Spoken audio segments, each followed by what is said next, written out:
The voice. It was about 7 p.m. and I was alone at the house. My parents were out and I was reading a book for homework. Suddenly I felt a cold chill come over me and immediately felt someone being in my house. I feared if I turned around something would try to kill me. I ran out of the room to the living room.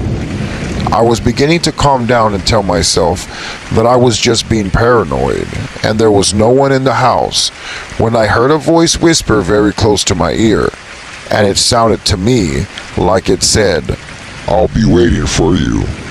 It sounded like it was a man's voice, but it sounded dead. Needless to say, I freaked out and ran to my next door neighbor's house and told them what had happened. They said that they would come over and take a look. So my neighbor came over and looked around my house, even in the closets. My neighbor finally gave up and told me that I was probably just hearing things, and she went back home. I was still scared and stood by the front door, ready to run out if I heard anything. When my parents got home, I told them what had happened, and of course they didn't believe me. That night I woke up at 3 o'clock in the morning.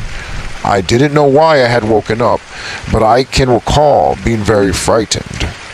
I immediately felt the same freezing cold chill, and I sent someone else in the room with me.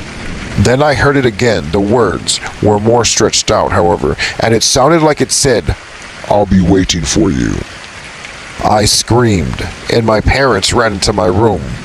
I told them what I had heard. They comforted me and told me that I probably just dreamed the voice, and they said nothing would hurt me. I finally calmed down, but I was still scared. I went back to sleep, but the next morning I woke up and sat up and noticed that something wasn't right. I looked up on my dresser and saw that my cross necklace wasn't where it should be. I got up and frantically looked around my room. I was about to give up hope when I stepped on something sharp, and I looked down and saw my beloved necklace smashed. It was in pieces, littered across the room floor. It looked like it had been coated with blood. The pieces were rusted and red. I've never heard that scary voice since that day. I truly believe I had an encounter with an evil being. Something straight from hell. This true story takes place in Bryan, Texas. I'm a single mom and I have one daughter that's in college. She attends a college that is about 5 hours from my house. I was at home one night and I was watching TV on the sofa, alone.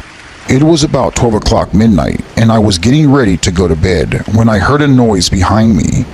It was the front door to the house that was left open, and my daughter, who was supposed to be in college, walked past the living room and slowly went into the hallway. I called out her name, Nancy.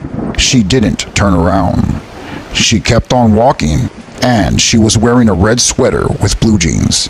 I remember feeling really scared and confused as to why my daughter came home without letting me know, when she's supposed to be in college 5 hours from here. I walked to the hallway and I saw her standing in front of the door to her old room. Again, she's been in college for the last 2 years, so there's no reason why she would be trying to open the door to her old room. I looked at her and said, "Nancy, what are you doing? Is everything okay? Please look at me." My heart was pounding, and all I can remember is wondering, why isn't she acknowledging me? She turned around slowly and looked at me, and she had a blank stare on her face, as if she was in a trance. She turned back towards her room, opened the door, and walked in and shut it. I was puzzled and confused. At that moment, while I was standing in the hallway, the phone rang that was in the living room right next to the sofa. I walked over to the phone and picked it up. It was my daughter, the same daughter that is now in the room.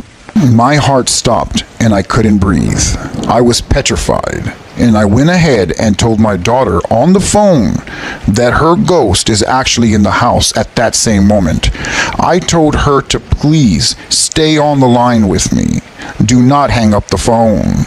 I was petrified. I slowly walked down the hallway to my daughter's room and opened the door. The room was empty and no one was in there. It was pitch black. I closed the door and walked down the hallway back towards the living room, and when I got to the living room area, there my daughter was standing. She looked at me, but this time angrily. I told her to please get out. The entity then stared at me for a few more seconds before running towards me.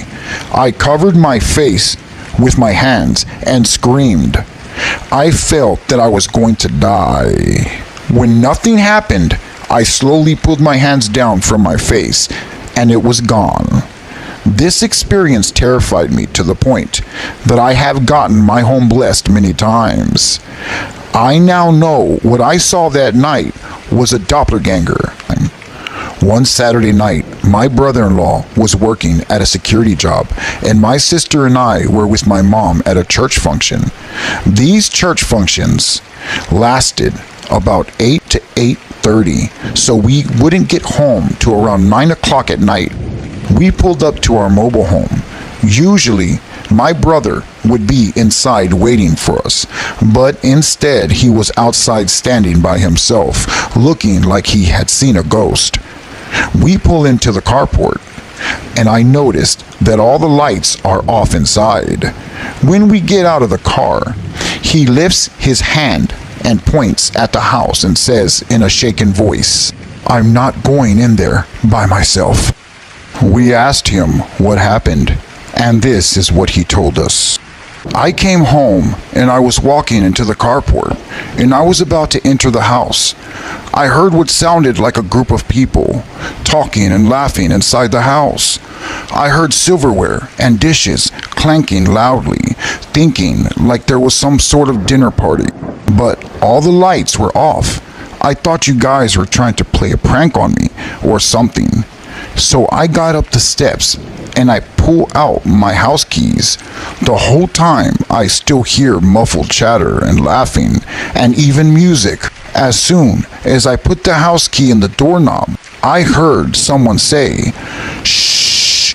Then the entire house went silent, like everything just stopped at once.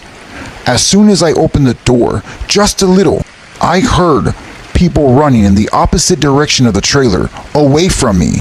At this point, I'm starting to think that it wasn't a prank, and some people have broken into the house and were trying to leave before they got caught. So I ran around the back of the house to cut them off at the back door.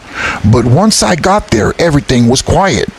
I thought maybe whoever was inside didn't run out because they knew I was going to go on the other side.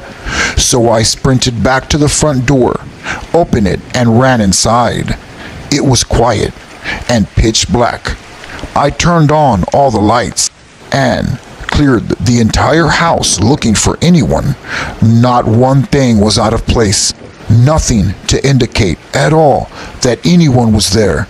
That's when I ran outside and waited for you guys to get here. My brother-in-law was never the same after that day." This story happened in the Philippines in October of 2002 on Halloween night. This was when I was still a junior in high school. My friends and I stuck around school late one night after our annual Halloween party. We had gotten out my friend's Ouija board. It wasn't the brightest idea, but we were looking for a thrill. We found a nice spot under a tree and proceeded to set up the game. There were 5 of us.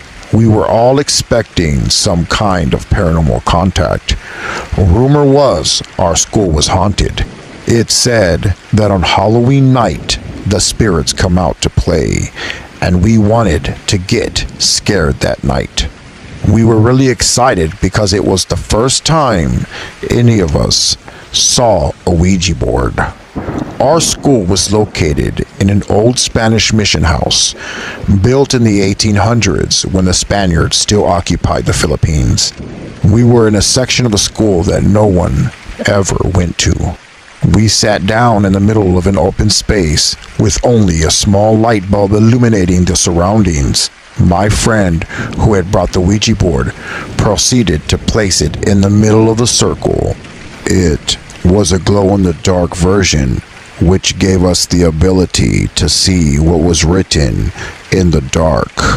Not knowing exactly what to do, and going only by what we saw in the movies, we all placed our index fingers on top of the planchette, and we looked at each other and said, "What's next?" We decided to just throw out questions. "Is anyone there?" I called out from the darkness. Nothing happened. One of my friends who was there asked, "If there are any spirits here, please make yourself known." Still, nothing moved. We clearly had no idea what we were doing. One of the boys jerked the planchette, and the girl screamed, breaking the silence. Then we all laughed at how ridiculous this all was. After a bit of joking around, we decided to give it another go. We all placed our index fingers back on the planchette. Once more, we asked, "Is anyone there? We'd like to make contact." We were just about to give up when the wind started to pick up, and the darkness around us seemed to move in. I felt scared for some reason. I didn't know why. We asked again, "Is anyone there?" I remember the dead leaves beginning to swirl around us with the wind. One of the girls said that she was scared and that her mom told her not to play with forces that we do not understand. Despite being terrified, we continued to ask questions like, "Are you a ghost or are you a demon?" But still, nothing happened. "This is boring. I don't know what to do anymore," one of the girls said. Just then, a group of dogs from the neighboring house started barking at us through the chain-linked fence. These two dogs were growling and baring their teeth, going crazy. We were all petrified, and without finishing the ritual properly by saying goodbye to the board, we just got up and bolted out of there. We didn't see one another until after Halloween break. And this is where the story gets really terrifying. One of the girls told us about a weird experience she had when she went home with the Ouija board that late Halloween night. She realized that she didn't have her house key, and so she called her younger brother to let her in the house. What he said terrified her to the core. He swore she was already home and had seen her walk in a while before, and said that she looked really tired and stared at him before going upstairs to her bedroom.